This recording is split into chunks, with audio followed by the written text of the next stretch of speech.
Merdiveni dayan. Ver bana bunu, çek. Çek. Aziz. Biriniz merdiveni tutsun, biriniz onunla beraber çıksın. Değişin.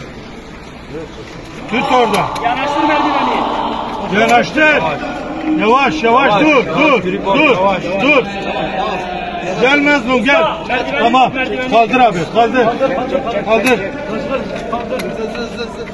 Hızlı abi, hızlı. Dışarı atalım beraber. Yavaş. Onun kafasına dikkat edin. Evet. Yavaş abi, yavaş. Onu sıkışmasın. Şimdi gevşet Aziz orada. Hadi bir dakika bu bana. Gevşet. Tamam.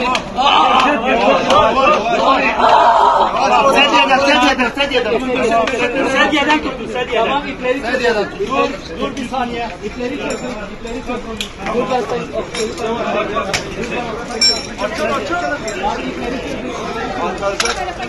Gel merdivenle çıkın. Abi. Dışarıda alalım. Tamam Bünyamin. İpleri sabit diye. İpleri çözün.